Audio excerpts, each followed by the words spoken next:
Hello, I'm Amanda Collins, and I am so happy to be here with you all on this beautiful day and right around this new moon. And this is a powerful time about really stepping into love. So I'm really happy to be here with you. And because I don't know if you've read the magazine and my article on self love, so I thought I would just elaborate a little bit on some of the things that I was talking about. So, it is really about being clear and intention, um, and like setting that intention. So one of my main practices, and it's about consistency. Hi, Tom. Hi, Karen. Hi, Paul.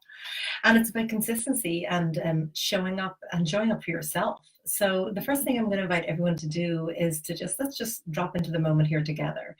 So I'm just going to invite you all just to uncross anything you've got crossed, and then just bring the soles of your feet down to the earth.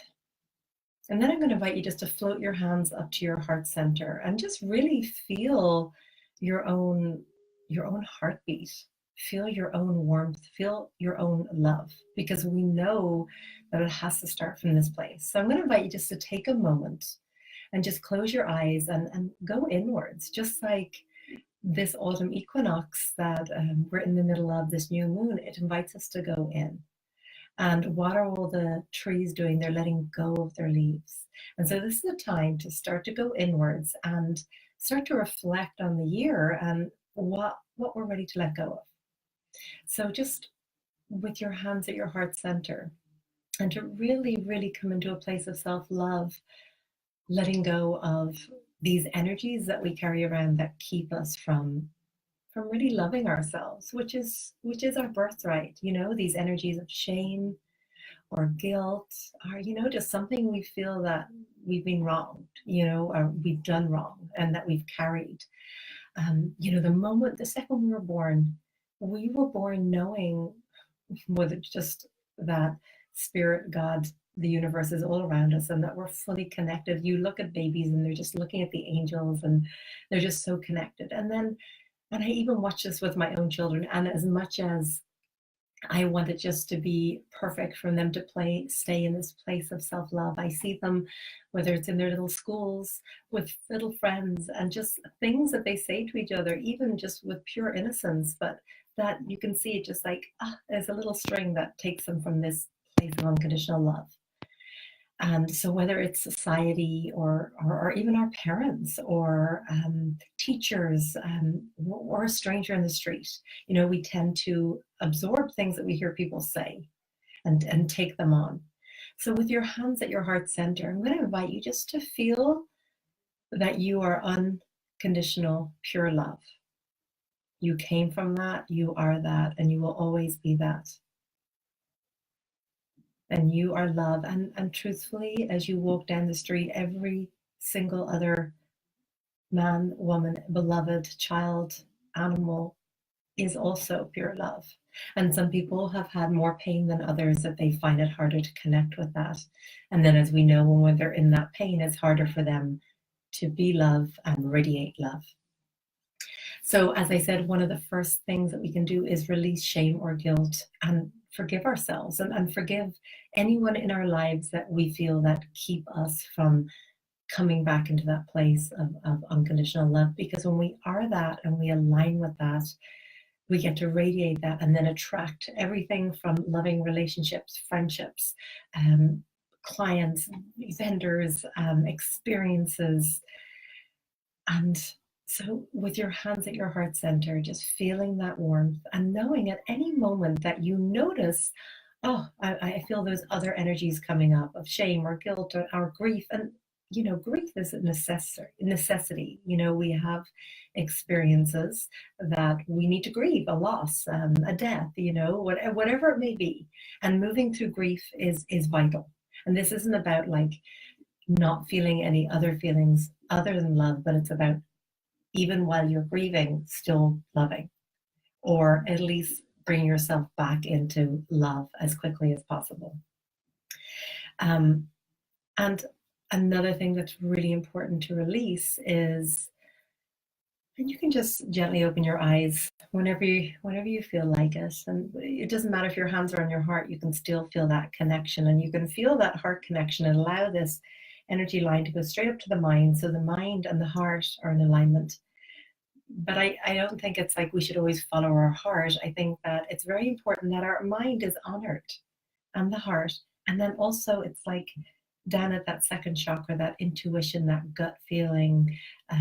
So that soul speaking to you. So there needs to be this beautiful alignment of mind, heart, and soul. Another thing that we're always saying to ourselves is, I'll be happy when. I'll be happy when I lose the weight. I'll be happy when I have a nice car.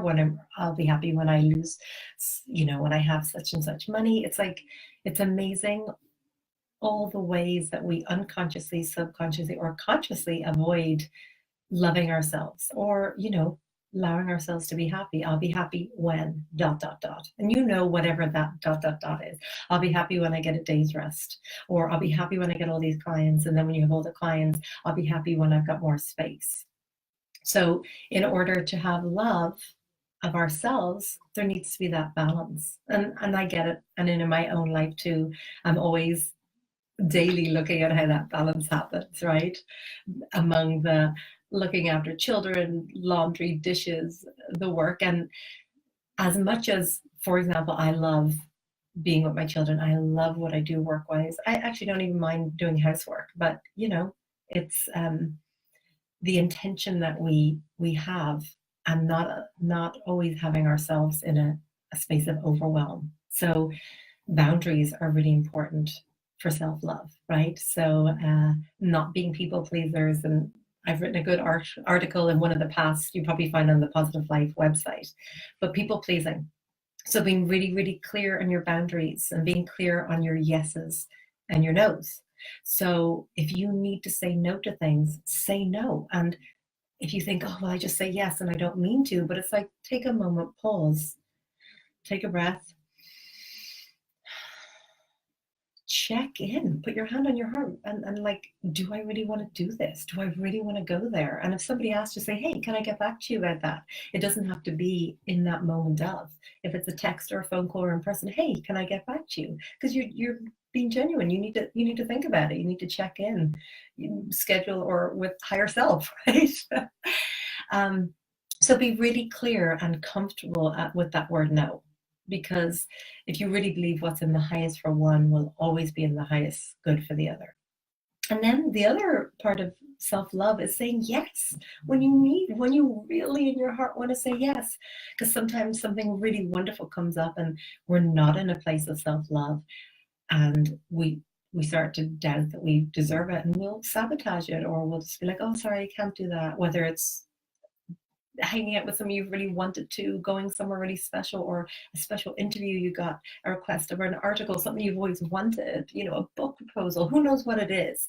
But unless you're in that place of self-love, then it's like you have to embody that. So it's like opportunities will come, right? Let's say people that win the lottery, for example, they win the lottery, and then is the self-love there? So they magnetize winning the lottery, but then is there an embodiment of self-love and knowing that you deserve? Because a lot of time when people win the lottery, for example, they've blown through all the money in a year, and they're broke, more broke than before they won the lottery. Same with a loving relationship. You've met somebody, it feels like the relationship of your dreams, and then whatever happens, that it gets sabotaged. So more and more and more, it's like, come back to our daily practices. What is it that sustains us? And first of all, brings us into a place of self-love, fills up our own well, like self-care, daily self-care, what is that for you? For me, I wake up, usually it's around 4 a.m. I love it because the veil is thin, it's dark, the stars are out in the sky, and the world is silent. And I won't check my phone. I won't go on my computer. I will meditate. And I will meditate and just allow whatever thoughts need to come through just like a cloud in the sky. And then I will allow my mind to clear. I will ground my energy with the earth. I will send this cord down and be fully connected to the here and the now. And then I will allow that energy to travel up my body and then connect with my higher self. And then from that place, being in my heart, being grounded, being connected. My morning practice is sending love and peace out around the world. And that fills me up too, because service, in balanced service, that giving and receiving. Um, Other things of self-love for me is running in the forest every day. So there's certain things that I do every day that really show me. And if I notice myself get out of balance, it's been a couple of days, for example, if I hadn't done a meditation, I'm like, oh, let me just check in here. So it's like we have all these little signs, these barometers to let us know it's like to stay in balance, to have that self-care, to check in with ourselves, to allow us to align with that love that we are. So it's really about reconnecting to it, reawakening, remembering. And it's like remembering, maybe it's daily, and that's your daily practice. I love looking in the mirror and just saying, like, looking into your eyes in the mirror. It's like the wind is to your soul, and say, I love you. I love you. And just notice how you feel. Does your throat get all tight? Do you get a knot in your stomach? Some people tell me, they feel nauseous. Or does it just feel elating and blissful, like that ananda?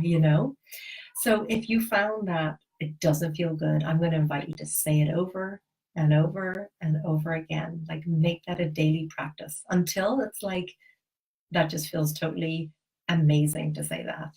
And you'll notice the more and more you come back to, because this isn't something you have to manifest, it's something that's outside of you. This is something within you. It's your birthright. You're born to it. And it's not something you have to make, it's not something you have to buy. It's your own self-love. And then the last thing that I would say is play is really, really important. It's important for our joy, for our inner child to get to play.